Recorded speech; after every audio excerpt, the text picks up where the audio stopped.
What's good, y'all? It's your girl Jassy, and this is the second installment of Men Harming Women for No Damn Reason. I think we'll call this the Where My Hood At Killer.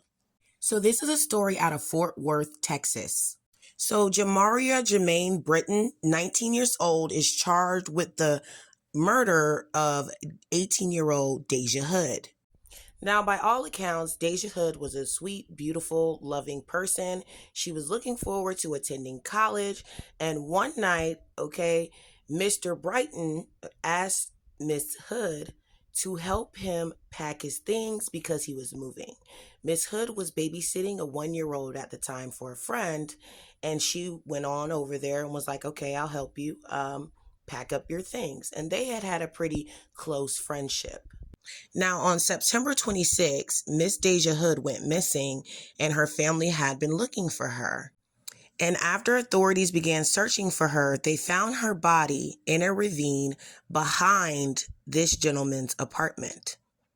They immediately went to him because people had spotted her in his apartment, and he actually eventually confessed to the police.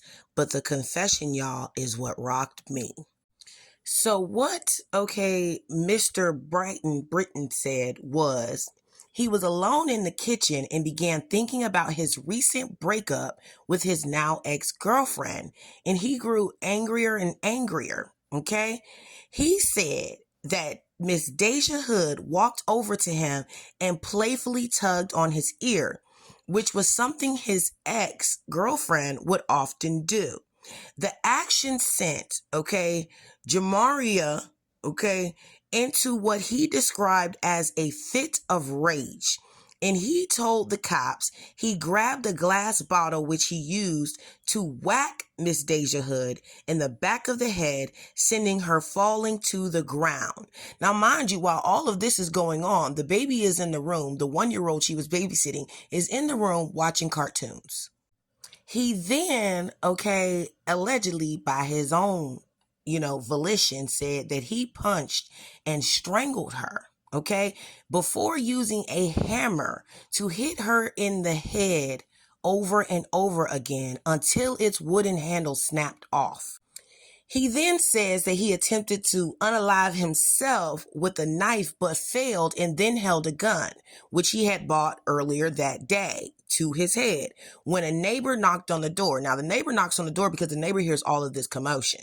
Now, he goes to the door, assures the neighbor that everything is fine. He covered her body up so that the neighbor wouldn't see her, assured the neighbor that everything was fine. He then packs up the baby, the 1-year-old that Miss Deja Hood was babysitting, and takes the baby to Miss Deja Hood's mother. This man literally unalived this lady's daughter. Did not bring her daughter home, brought the baby she was babysitting home. The mother says she immediately had red flags when that happened. Now, here's the part that just y'all really sent me, It sent me in a tizzy. So when he returned home, he realized that Miss Deja Hood was calling his name. She was still alive, And then instead of preserving her life, he allegedly stabbed her multiple times after he realized she was still alive. He then wrapped and taped her body and carried it out of his apartment around 3 a.m.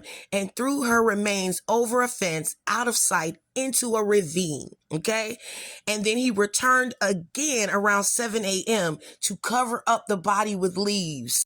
He has since been charged with murder and terroristic threat of a household, y'all. He's being held on $1 million bond, and we hope we don't never see him walk the streets again. So now, if things weren't bad enough, we have the possibility of these dudes having a flashback, traumatic memory and thoughts of their ex-girlfriend getting mad and upset and then offing us. Ooh, child.